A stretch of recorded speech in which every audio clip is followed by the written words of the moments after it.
Hallelujah, praise the Lord. मसीह में आप सबकी सलामती हो। तो खुदा के पाक कलाम में से आज हम पढ़ेंगे मुकद्दस मत्ती की मार्फत लिखी गई अंजील, उसका 5 बाब और उसकी 33 आयत से लेकर 48 आयत तक पढ़ेंगे।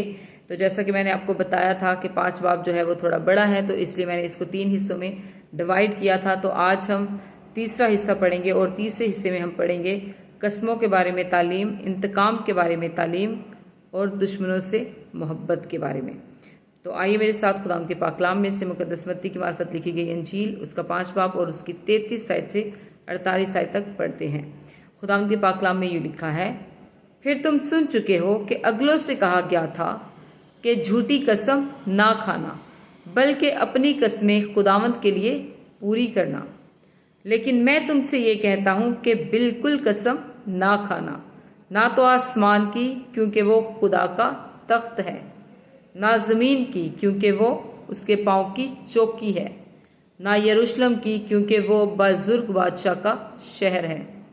ना अपने सर की कसम खाना क्योंकि तू एक बाल को भी सफ़ेद या काला नहीं कर सकता, बल्कि तुम्हारा कलाम हाँ हाँ या नहीं नहीं हो, क्योंकि जो इससे ज़्यादा है वो बदी से है। आगे इंतकाम के बारे में तालीम है।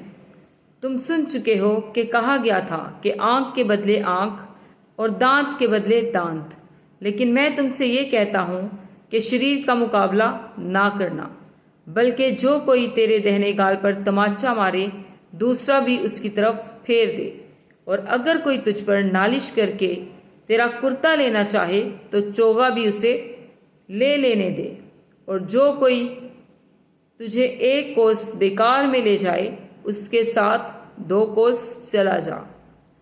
जो कोई तुझसे मांगे उसे दे, और जो तुझसे कर्ज चाहे उससे मुंह ना मोड़। आगे दुश्मनों से मोहब्बत के बारे में तालीम है।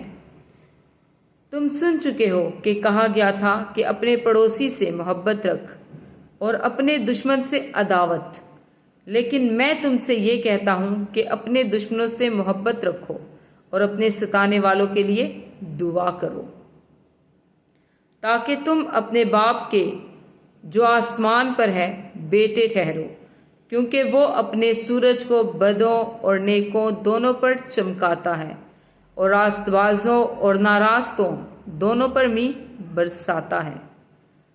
क्योंकि अगर तुम अपने मोहब्बत करने वालों ही से मोहब्बत रखो तो तुम्हारे लिए क्या अजर है? क्या महसूल लेने वाले भी ऐसा नहीं करते? और अगर तुम फ़कत अपने भाइयों ही को सलाम करो तो क्या ज़्यादा करते हो? क्या गैर कौमों के लोग भी ऐसा नहीं करते? बस चाहिए कि तुम कामिल हो जैसा तुम्हारा आसमानी बाप कामिल है। खुदा के पाक कलाम के पढ़े जाने और सुने जाने पर खुदा की बरकत आप सब पर हो। खुदा का शुक्र हो। आमीन। हमेशा शाद रहें, आबाद रहें, और जैसे जैसे खुदावंद आपको तौफीक दे खुदावंद की खिदमत के कामों को करते रहें। तो इसी तरह खुदावंद के कलाम को डेली बेसिस पे सुनते रहें, इसे दूसरों के साथ शेयर करते रहें और उनके लिए भी बरकत का बायस बने। आमीन। खुदावंद इस कलाम के वसीला से आपको बरकत दे। God bless you.